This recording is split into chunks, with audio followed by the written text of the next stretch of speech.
joined here post-game after a Gustavus 5-3 win over EW River Falls NCAA Tournament semifinals with head coach Mike Carroll, Hailey, Holland, and Madigan, Goldsworthy.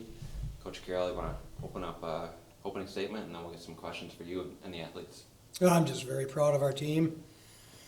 We hung with it, and we came out just a hair nervous, it seemed like at first, and we haven't had a road game for a while, so I think there was some adjustment to just the routine. It was a little bit something to get used to, but we settled down. We got a couple big goals at a timely time there towards the end of the period and gave ourselves a chance. And at the end, just watching our kids sell out, blocking shots, and Katie making saves, and the crowd just doing their job, it was really a fun atmosphere.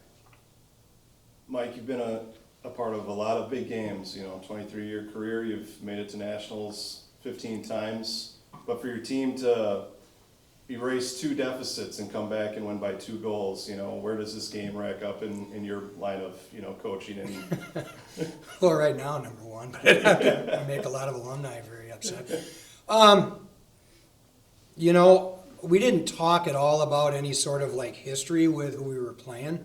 We sat down in December after our 2 games over here, and we just sort of had a heart-to-heart and said, hey, now we know where we got to get.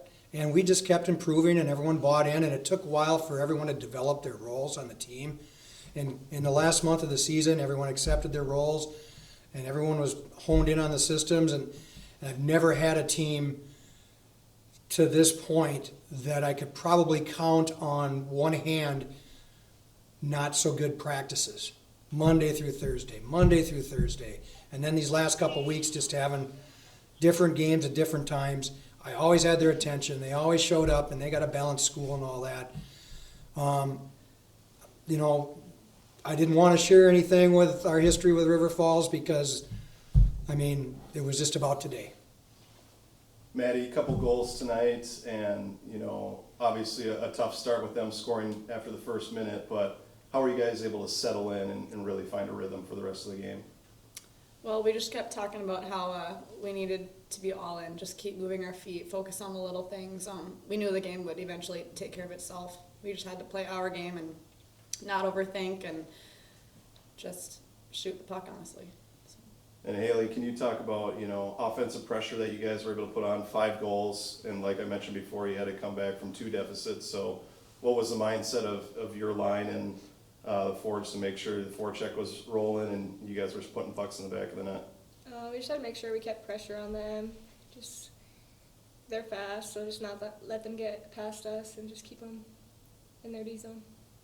And Coach, what's the message to the team now that you're in the national semifinals? You're going to be making a flight out to the East Coast. What's that like for this team? Well, we have an opportunity, and everything that's happened has put us in this position. And we do these goal sheets every game, and every time I get the goal sheets back from the girls, their feedback is, we're not done. And this was a big game, and I want to hand it to River Falls for having such a great season and a lot of really good players, and Joe does a great job with his team. But we're excited to play another week, and we're gonna go out there and do our best.